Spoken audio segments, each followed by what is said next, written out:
Shalom, salam sejahtera dalam kasih Tuhan kita Yesus Kristus. Jumpa kembali dengan saya Pendeta Berton Nambabang.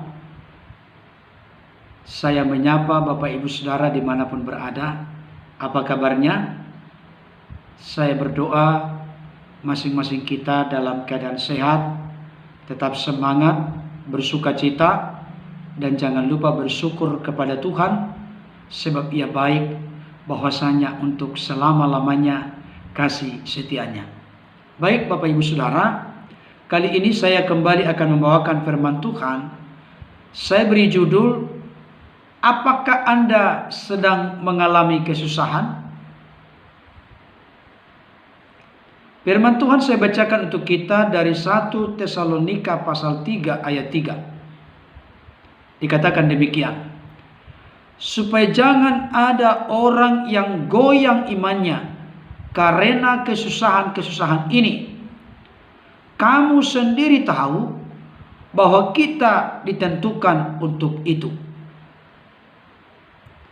Sebelum saya lebih jauh membahas dan mengulas kebenaran firman Tuhan ini, siapakah di antara kita yang sudah pernah membaca ayat ini, yaitu 1 Tesalonika 3 ayat 3.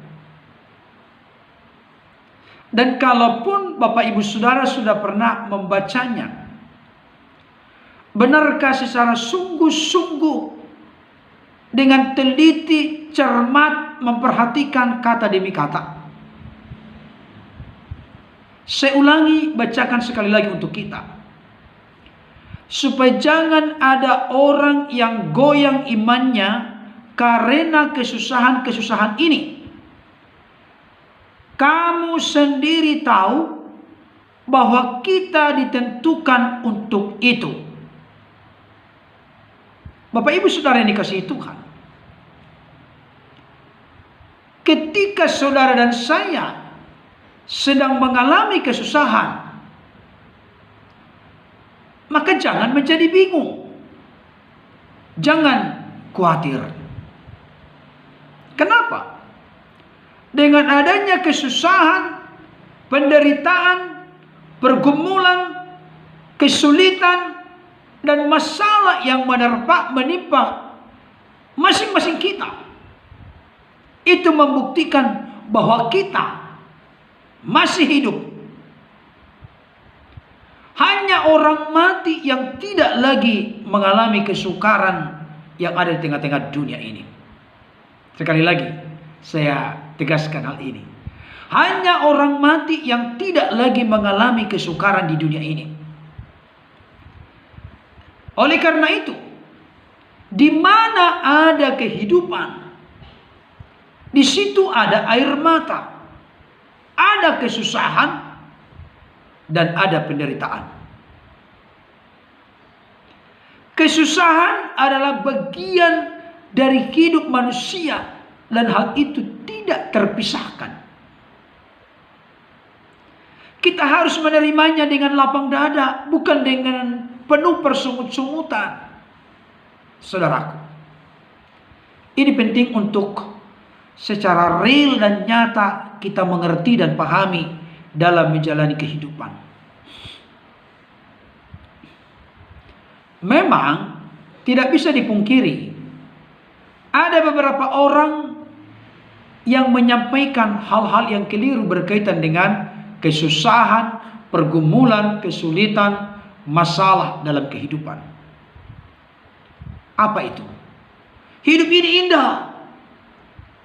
Hidup ini selalu naik dan bukan turun. Hidup ini menjadi kepala, bukan menjadi ekor. Saudara, ungkapan-ungkapan ini dikutip dari bagian firman Tuhan, tetapi dipahami secara dangkal, keliru, dan seringkali menyesatkan. Dengan kata lain, ungkapan dan pengajaran yang sepotong-sepotong inilah yang seringkali menimbulkan kebingungan kepada banyak orang Kristen. Itu sebabnya ada orang yang bersungut-sungut, Tuhan, Tuhan, kenapa keadaanku seperti ini? Bukankah Engkau yang berkata, aku naik dan bukan turun, aku kepala dan bukan ekor, tapi kenapa begini? Proses yang Tuhan izinkan terjadi dalam hidup kita seringkali membuat kita menjadi ragu akan firman Tuhan. Apakah Bapak Ibu Saudara pernah mengalaminya? Di tengah-tengah kesusahan dan penderitaan yang melilit menimpa hidup kita, seringkali kita menjadi ragu akan firman Tuhan. Padahal kita sendiri yang salah kaprah memahami dan mengerti apa maksud Tuhan di balik dari setiap perkataannya. Bapak Ibu Saudara, Rasul Paulus kepada orang-orang di Tesalonika atau kepada jemaat yang ada di Tesalonika berkata bahwa kita ditentukan untuk hidup dalam kesukaran. Saya ulangi sekali lagi perkataan tadi. Supaya jangan ada orang yang goyang imannya karena kesusahan-kesusahan ini. Perhatikan bagian berikutnya. Kamu sendiri tahu bahwa kita ditentukan untuk itu. Untuk apa? Untuk kesusahan-kesusahan itu. Itu sebabnya ada ayat firman Tuhan yang berkata, memang setiap orang yang mau hidup beribadah kepada Tuhan akan mengalami aniaya, mengalami kesusahan, mengalami penderitaan. Saudara yang dikasihi Tuhan, kita tidak perlu curiga dengan Tuhan dan menuduh Tuhan dengan hal yang tidak-tidak. Kenapa? Di balik dari semua pergulatan kehidupan yang Tuhan izinkan terjadi, Tuhan yang tetap masih pegang kendali. Bukankah firman Tuhan yang lain berkata bahwa Ia berbuat segala sesuatu indah pada waktunya, bahwa setiap rancangan yang terbaik dan pemberian anugerah yang sempurna datangnya dari Tuhan, bahwa rancangan Tuhan kepada kita bukan rancangan kecelakaan, sesungguhnya adalah rancangan damai sejahtera dan hari depan yang penuh dengan harapan. Tuhan tidak pernah memiliki niat jahat dalam hidup kita, tapi Tuhan mengizinkan kesusahan dan penderitaan menerpa hidup kita. Tuhan punya maksud yang khusus, sehingga kita tidak membelok dan menyimpang ke kiri dan ke kanan, tapi kita tetap berada dalam jalur kehendak Tuhan, jalur tujuan Tuhan, dan jalur keinginan Tuhan.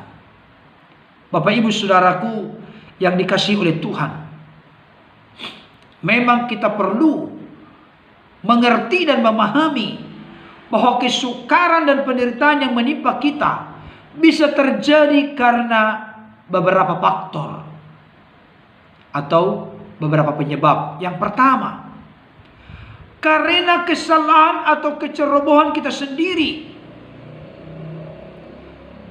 Dan kalau memang kesusahan menimpa kita karena kesalahan, keberdosaan, dan kecerobohan, kelalaian kita sendiri, untuk yang seperti ini, maka kita harus bisa menerimanya. Berani berbuat, berani bertanggung jawab. Apa yang kita tabur itu yang kita tuai. Itu sebabnya oleh karena mengerti dengan hal seperti ini, mari kita bertanggung jawab menjalani kehidupan ini sesuai dengan kerinduan dan keinginan Tuhan. Jangan memberontak dan melawan Tuhan. Tapi marilah kita mencintai, mengasihi Tuhan. Marilah kita tunduk, patuh dan hormat kepada Tuhan. Marilah kita sungguh-sungguh mengabdi kepada Tuhan. Dan kalau memang ada kesalahan, keberdosaan, kecerobohan, dan kelalaian kita, mari kita berbenah. Mari kita dengan segera bertindak dari kesalahan dan kecerobohan itu. Kita introspeksi, evaluasi diri. Mari kita berbalik dan bertobat kepada Tuhan, bermetanoia, berbalik dari dosa, meninggalkan dan menanggalkan jalan-jalan yang jahat, dan kembali mempersembahkan, menyerahkan hidup secara penuh kepada Tuhan. Yang kedua, kesusahan bisa menimpa hidup kita oleh karena setan atau iblis yang menjadi penyebabnya. Saudaraku, di dalam Yohanes pasal 10 ayat 10, sangat jelas berkata, pencuri datang untuk mencuri, membunuh, dan membinasakan. Tapi Yesus datang untuk memberikan kita hidup dan memberinya dalam segala kelimpahan. Pencuri yang dimaksud di situ adalah iblis yang menjadi perongrong perusak kita. Dia tidak pernah punya rancangan-rencana yang baik kepada kita. Dan iblis atau setan, roh jahat adalah oposisi kepada kita. Dan kita juga harus beroposisi kepada iblis, berlawanan dengan iblis. Makanya dikatakan dalam kitab Yakobus, karena itu tunduklah kepada Allah dan lawanlah iblis, maka ia lari daripadamu. Jangan coba-coba lawan iblis kalau kita belum memiliki dasar kehidupan tunduk, takluk, dan patuh, mengabdi, mengasihi Allah. Kalau tidak, justru kita yang lari. Sama seperti ketujuh anak dari Imam Skewa. Ketujuh anak ini mencoba untuk mengusir setan. Hai setan-setan, iblis, roh jahat, aku mengusir engkau. Demi nama yang diberitakan oleh Rasul Paulus. Wow, bukan karena dia sudah menerima Yesus sebagai Tuhan Juru Selamat, tapi pengen fotokopi apa yang dilakukan oleh Rasul Paulus yang sudah mengalami perjumpaan dengan Tuhan dan yang sudah hidup seturut dengan kehendak rencana Tuhan. Akhirnya mereka lari terbirit-birit dan dipermalukan, dikalahkan. Saudaraku yang dikasihi oleh Tuhan, salah satu contoh dalam Alkitab yang menunjukkan bahwa seseorang menderita oleh karena iblis yang menjadi penyebabnya adalah Ayub. Iblis menggugat Tuhan, tanda petik ya, bahwa oleh karena Tuhan memberkati Ayub secara berlimpah-limpah, makanya Ayub mengabdi kepada Tuhan, mengasihi Tuhan, hidup saleh, jujur, takut akan Tuhan, menjauhi kejahatan. Maka Tuhan pun mengizinkan Ayub untuk diuji. Dan akhirnya diambillah semua hartanya ludes, termasuk juga anak-anaknya dan para hambanya. Dari seorang yang tadinya konglomerat, tiba-tiba dalam waktu sekejap menjadi konglomelarat. Tapi apakah Ayub tergoyahkan kasih dan pengabdiannya kepada Tuhan oleh karena seluruh yang dipercayakan Tuhan dalam hidupnya diambil sekejap? Dalam pengertian lain, mengalami penderitaan dan kesusahan. Firman Tuhan menegaskan dalam kesemuanya itu, Ayub tidak berbuat dosa dan tidak menuduh Allah melakukan yang tidak patut. Iblis pun kembali berargumen kepada Tuhan. Oh, kalau apa yang dimiliki diambil, seseorang bisa saja tetap setia mengabdi, mengasihi Tuhan. Tapi kalau dirinya ditimpa dengan penyakit, maka dia akan membangkang dan memberontak kepada Tuhan. Ya sudah, lakukan saja. Tapi engkau tidak berhak untuk menyentuh rohnya. Maka akhirnya Ayub pun mengalami sakit barah yang parah, dari batok kepalanya sampai kepada telapak kaki. Saudara, sampai sahabat-sahabatnya datang melihatnya, mengunjunginya. Mereka sampai hampir-hampir tidak mengenalnya. Karena begitu menyedihkan keadaan kondisi dari seorang Ayub. Bahkan mereka berbalik menuduh Ayub melakukan hal-hal yang tidak patut. Tidak mungkin seseorang dihukum Allah kalau bukan karena berdosa.